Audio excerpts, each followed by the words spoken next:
Welcome to Primetime Debate. I'm Tamanna. Should women employees get 2 days extra paid leave to cope with the pain and discomfort often felt during menstruation? It is a debate sparked by a private member bill moved by lawmaker Ninong Ering during this winter session of Parliament. The Menstruation Benefit Act 2017, as the bill is called, recommends 2 days of paid leave for female employees during their periods. The bill aims at making changes for those women working in government and even female students studying in government schools and colleges.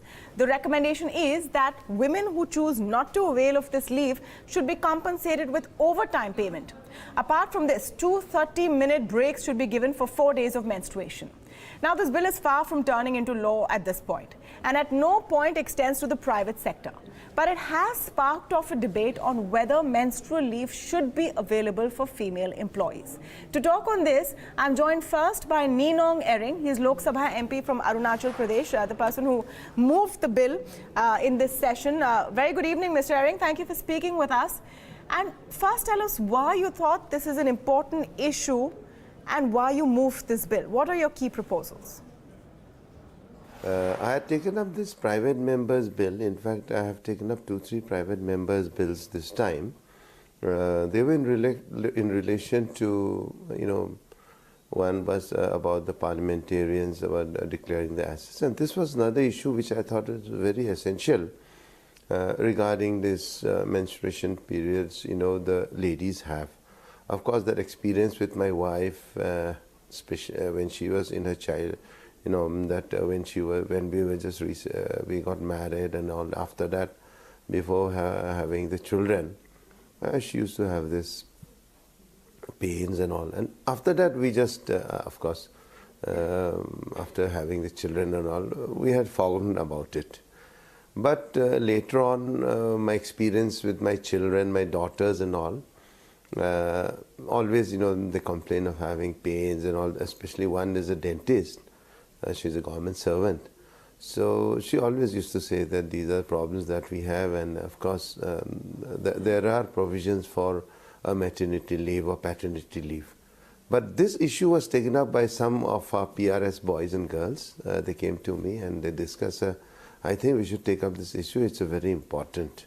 Of course, I had with me Abhishek, and then I had Akash, and also my PA, Miss Binu. So we all sat together and said, "Nay, this is an issue we must all take up, because it's not just a issue which is dealt with just in the national level, but worldwide everybody has this. And of course, in other countries, like in Southeast Asian countries, like in Japan or South Korea and all, they have these provisions. So we thought, why can't we make that provision for even in our own country? And of course, there were issues. A lot of NGOs had taken up this up, and it has even come out in the media, in the press. And we thought that, I think, I know a private member's bill is not, authenticated by the government, and the government does not, we have a discussion and all. Then after that, and member of parliament asked to, take back the bill, and, the question of voting and also does not come. But it gives an awareness to the people, and also to the parliamentarians, and also to the government. So, will there be, or was there any discussion with your parliamentary colleagues on this bill, and is your party backing you? Is there going to be something coming out of this, Mr. Ering, or is it just to create awareness? See, like I told you, that this has to be a government bill. But when we, till now, in the last, all these parliaments that have taken place, and I have seen the reference also, private members' bills are admitted, they are discussed by lottery, and then if the government deems fit, it takes it up as a government bill. But here in this case, what I would like to, very specifically clarify is that already I have put up a question in Parliament, and I got the reply also from Madam Maneka Gandhi, stating that we don't have any provision of such kind, but my, the mention of my, that issue of taking it up in a private member's bill or taking it up in a question also, she has agreed with me that yes, it is a very a noble cause that you have taken up, and being a member of parliament and thinking for the women, not only in my state or in my country but throughout the world, because this, once it is introduced in parliament, discussions will take place, and once a discussion takes place, that awareness comes to the government that yes, there could be a provision of having a leave at least for those period,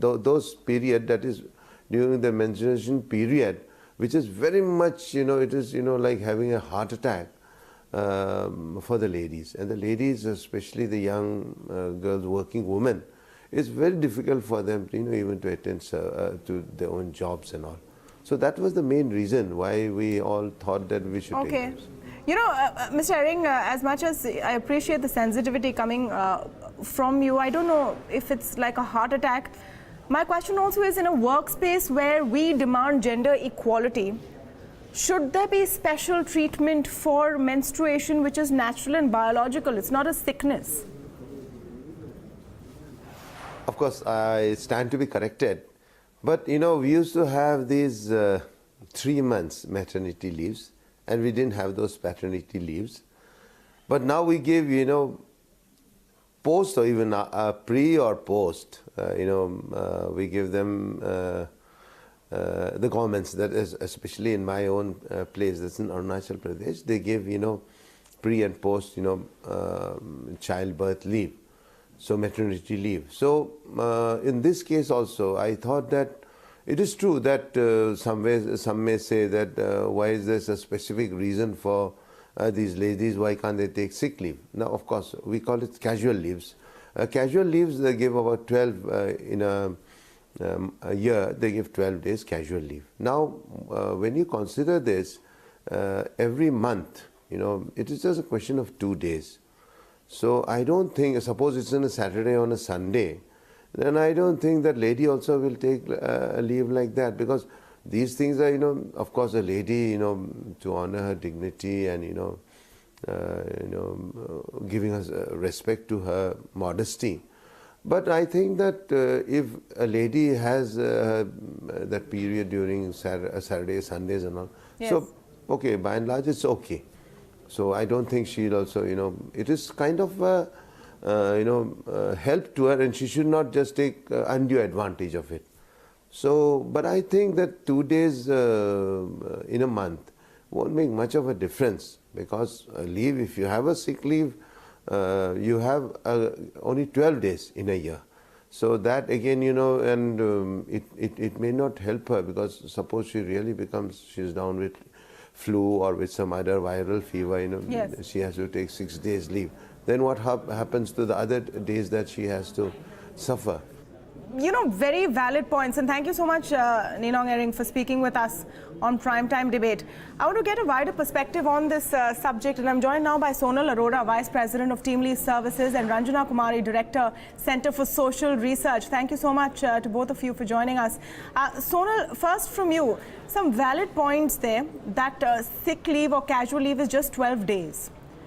And there may be a genuine need some people have. Why not recognize menstrual leave is the argument that Ninong Ehring has just made. No, I do agree with his sentiment and, appreciate the consideration being given. But I think we have to look at a wider perspective here. The kind of, debilitating condition that he's talking about, I'm not sure each and every one of us goes through that. I think scientifically also or medically also, there are about 7 to 8% of women who go through that condition, where it really renders them immobile to work during that period. So that's one. So I'm not sure, given the fact that we are trying to increase the participation of women in workforce, giving a blanket 2-day leave to everyone will be taken well, or the organizations will be able to absorb that kind of policy, because that would mean they will have to get more people, which means that there will probably be an unconscious bias against hiring women in the first place, and corporates may not acknowledge it, but it will come in. So if a company which is responsible for profits and all of that has to look at it, somewhere a bias will come in. So And the other perspective is that we are only here talking about the 8 to 10% of women which work in organized corporate sector. What about schoolgirls? What about kids who 14-year-old, No, 15-year-old girls who go to so college? this bill actually, Sonal, if you go through the bill, and the bill is a recommendation for government institutions and government organizations, says eighth standard onwards. Eighth standard onwards, school children should also be given that provision. But I want to take that point you made about a bias that may creep in hiring and take it to Ranjana Kumari. Welcome, Ms. Kumari, on the show this evening. Is that a real fear? Because there is casual leave, there is paid leave, we ask for equality, we demand equal treatment. And then if we treat something which is natural as a disease or as a crutch, it may lead to a backlash that we don't want. We're going back in time. Well, Tamanna, this issue is extremely important, and as the Member of Parliament himself explained to you, that private member bill is only there for creating awareness. It doesn't really have any other consequence, because unless the government endorses it or drafts it and puts it before the Parliament, it doesn't make any difference. But certainly it raises an issue for discussion, it raises an issue for awareness. A government or people who are sitting in government do not think fit enough to reduce GST or to not tax sanitary napkins, for which I had taken to Finance Minister 300,000 signatures to appeal to him to reduce or not to bring sanitary napkins within the taxable product. But he could not do it. He has put it under heavy tax. So even that much we have concession we did not get. And as you know, menstrual health in the country is in a very bad condition because of unhygienic condition that the women are living.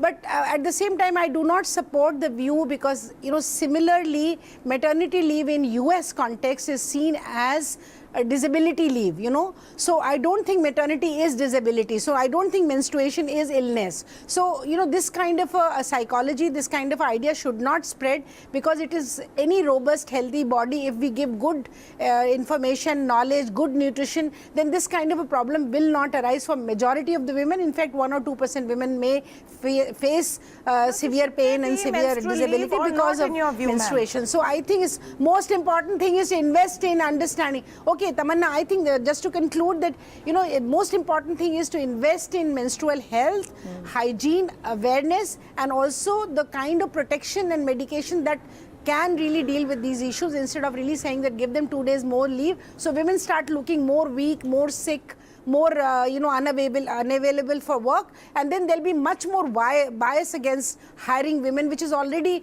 there, because they are sexual harassment at workplace bill, they are all feeling very threatened. So I don't think we should add on to that kind of a problem. Instead, focus on menstrual health and menstrual hygiene and all kinds of awareness about menstruation. And first and the foremost thing is to make sanitary napkins available as free of cost, cheap, as biodegradable as possible, so that every girl in the country knows how to protect herself and how to be healthy. No, that's a fair point, but it's quite a different issue, if I may add. That's a fair point, Ranjana Kumari, but it's quite a different issue, and it's very interesting the view we're getting from both of you, because we conducted this online poll on Twitter since this morning, where we asked people that do you think that there should be 2 days of menstrual leave every month. 51% said yes. 38% said no, and 11% said can't say. So the sympathy is there.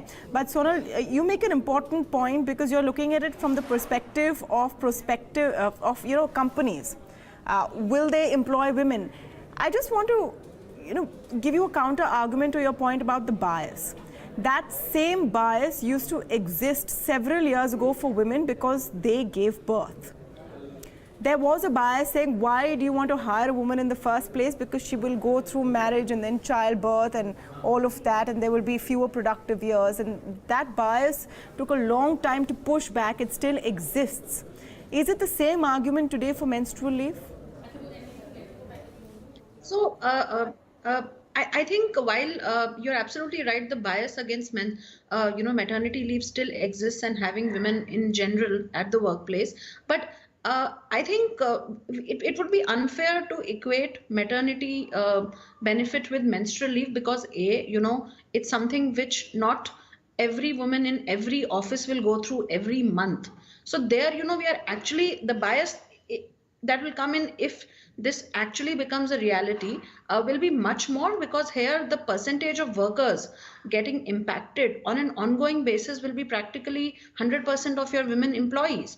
So so this unconscious bias, whether it is articulated or acknowledged, that's a different issue, but it will definitely come in, and it exists even now. As you rightly said, there is a unconscious bias when a hiring manager is interviewing a woman who's probably been married for a couple of years, looking to have a baby. He's going to think twice before hiring her, and if he can avoid hiring her without really compromising on other aspects, he will.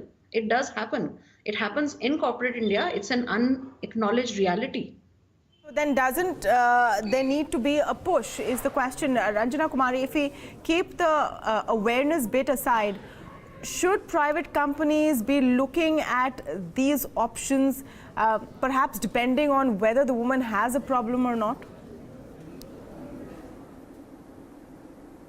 Well, Tamanna, first of all, the bill does not talk about the private sector, so that is a secondary issue. But even in the government, you see, in last 10 years, in one decade, Tamanna, the workforce has lost 11% women. That means 11% women have dropped out of, so work participation rate of women had dropped out by 11%. So you can imagine that instead of more women joining the workforce, women are leaving the workforce. So if we add more issues like these, then certainly there'll be more bias, there'll be more, difficulty them to sustain the workplace, productivity, and all those issues will come up. So that is why I said that I think that instead of talking about 2 days leave every month to every woman in the country, I think this is really untenable. This is not going to work. They can make it optional. They can make some kind of a, if the government, but the basic thing is about the whole understanding of menstrual health. I mean, we should not start saying, oh, let them take 2 days leave because they are so sick,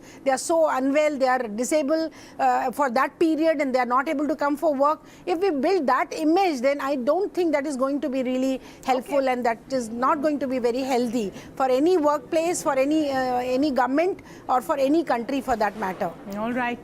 Thank you so much, Sonal and Ranjana Kumari, for your perspective on this very crucial topic. We've had a lot of people write in to us as well. I just want to read out some of those viewer comments which came in today. Anisha Nair Dhawan on Twitter says, women are equal to men and do not need special privileges at the workplace. When women can go into space and fly jets, do they ask for special favors? Well, it's a waste of Parliament's time, she thinks. There's a comment from Ubermunch who says, no, purely from the perspective of loss of privacy. If it could be anonymized in some way, I'd say yes. Well, his point is that you might not want to tell everyone why you're taking leave. Shivang says on Twitter, women are far stronger and they don't need any special treatment for this. This will always get misused and majority will take leave on other days and report while on periods. Just one point to that, Shivang. Anyone can say they have a headache when they really don't either. So that's not quite a fair parallel. But then Monica says, we talk of equality at one side and then we start asking for reservations and special privilege of special holidays just women. This doesn't make sense. Women feel shy talking about their menstrual cycle, and here they are asking for 2 days leave. So a lot of views coming in there. Keep those views coming in on a Primetime Debate, but that's all the time we have for this topic. It's an interesting point which creates awareness. We need to talk about it. Do we need to be seen as employees who need special treatment? Perhaps not, but equality would also mean taking care of special needs if women have them. Well, that's all the time we have on this debate, but a lot more coming up. Debate number 2 up next, so stay tuned.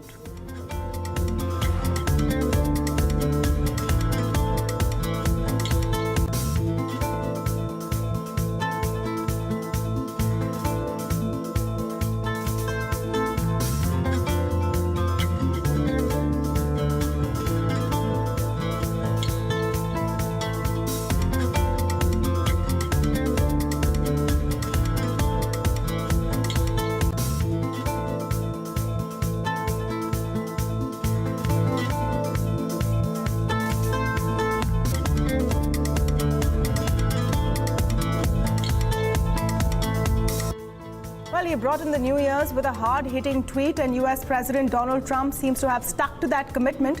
The United States has stopped all military aid to Pakistan as it failed to clamp down on terror funding. So what will this latest move mean for bilateral ties between America and Pakistan? What kind of impact does it have on India? To talk about this, I'm joined now by Michael Kugelma, Deputy Director of the Asia Program and Senior Associate for South Asia at the Woodrow Wilson Center. Hi, Michael. Thank you so much for speaking with us on Primetime Debate this evening. What's happening with Donald Trump? Why has he suddenly become so aggressive with Pakistan? The Pakistanis don't quite understand it. And why all of this on Twitter? Well, actually, I'd argue that this is nothing new. His tweet to start the new year really reflected the things that he's been saying about Pakistan, really over the entire first year of his presidency and even on the campaign trail. It's true that there was a very mysterious and bizarre phone call that he had with now former Prime Minister Nawaz Sharif a few months back, in which he said all these nice things about Pakistan. But quite frankly, Trump has never seemed to be someone who wanted a good relationship with Pakistan. And to me, at least, I think his administration, from the time it took office, was quite determined to take some pretty harsh measures against Pakistan to try to get Pakistan to change the way it deals with terrorism. And I think that this administration distinguishes itself from the Obama administration because this is an administration that claims it's willing to take these actions that the Obama administration had only threatened, such as an aid suspension, which we just saw confirmed yesterday. From the Indian perspective, Mr. Kugelma, of course, the Indians are happy.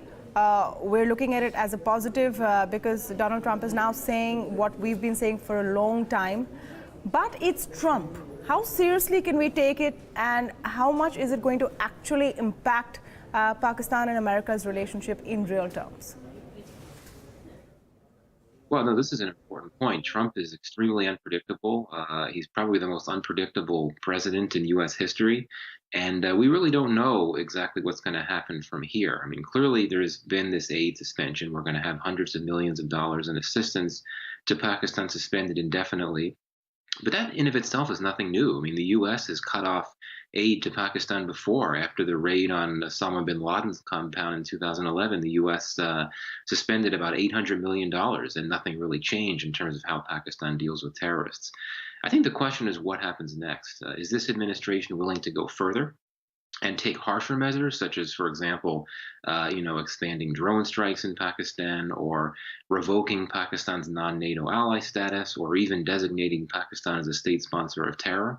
Now, if the administration were to resort to those things, then we'd be in uncharted territory. These would be things that have never happened before. I think it would be very problematic for the U.S.-Pakistan relationship, which is already on tenterhooks. But make no mistake, if the U.S. is to go further than aid cuts, then there could be major, major implications for the future of U.S.-Pakistan relations. But there's another side to this. I mean, it's very risky what the U.S. do. If it takes more harsh measures, I would suggest that Pakistan is not necessarily going to respond well to pressure.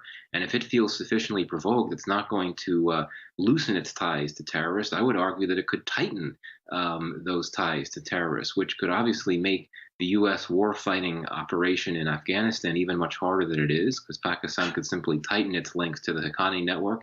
And unfortunately, it could also mean that Pakistan could tighten its links to Lashkar-e-Taiba and Jaish-e-Mohammed. As you know, these terrorist groups in Pakistan that target India. So there are a lot of risks here, and I think we shouldn't just see this as a simplistic issue of a good thing happening, that the Trump administration is finally taking a harder line against Pakistan. It's a lot more complicated than that. And the Trump administration, in the end, may restrain itself. I mean, it realizes that Pakistan could retaliate in ways that could be problematic for U.S. interests. I mean, Pakistan could well shut down the supply routes on its soil that are used by NATO forces to get to Afghanistan. That would be really problematic for U.S. warfighting efforts in Afghanistan. So for all this tough talk, and even though we had this major aid suspension yesterday, I think the Trump administration may not necessarily go as far as it suggested it may, and as far as many people here in Washington and certainly in India and in Afghanistan are hoping as well. There's another factor to this entire story, Michael, and that's China. Does Pakistan really need US aid as much as it did, considering its increasing dependence on China, the increasing friendship between China and Pakistan? Has that sort of changed the equation? Well, this is a good point. Clearly, I mean, Pakistan does not need American aid because Pakistan could easily compensate by going to China. You know, we're talking about cutting off, we don't know the exact figures yet, but at the most, you know, the U.S. could be cutting off about $1 billion in security assistance to Pakistan. Well, you know, Pakistan is going to be getting more than $60 billion from China through the CPEC, the China-Pakistan Economic Corridor. So clearly the money will continue to come in. You know, Pakistan could simply look to China and also Saudi Arabia, for that matter, to fill in the gaps when it comes to the need for military assistance. So this is another issue that gets to the point of, in my view, cutting off aid to Pakistan is not necessarily going to make Pakistan change its ways. I mean, it can very easily weather this aid suspension by looking to the Saudis, and particularly to its long-standing allies in Beijing. Just a last quick point, Michael, on what this does for Pakistan's internal politics at this point. It's a weakened government as it is. Does the Trump administration's aggression at this point weaken their position further vis-a-vis the military? Well, unfortunately, the Pakistani government is already a complete shadow of its former self. I think that the Pakistani army has been controlling things behind the scenes for many months. And I would actually contend that, unfortunately, the government in Pakistan now is effectively a non-entity. I think that, you know, it's a period of flux because, as you know, there's a national election coming in Pakistan within the next few months. And I think that the government is thinking a lot about campaign mode. And for that reason, you know, you're not going to find many politicians, whether in the ruling PMLN party or in the opposition or anywhere in Pakistan, that are going to want to look like they're willing to concede to what the U.S. is asking it to do. It doesn't play well politically in Pakistan to look like you're receptive to American demands. And that's why it's very notable what former Prime Minister Sharif said in recent days. He basically said that we need to do more about this militancy problem, and we're causing a lot of problems by not doing so. That was a very bold statement for the former Prime Minister of the ruling party right now. So bottom line is, yeah, this aid cut will, you know, if nothing else, make the military in Pakistan even stronger than it already is. But at the end of the day, the government, unfortunately, in Pakistan simply does not have the clout, the influence, the strength to be seen as a credible player at this moment in time. All right, thank you so much, Michael Kugelma, for your time. Very incisive analysis on what's going on, largely on Twitter, between Donald Trump and the Pakistani government. That's all the time we have this evening on Primetime Debate, but you can catch any of these shows on YouTube, Facebook, and our Twitter handles, and of course on BloombergQuint.com.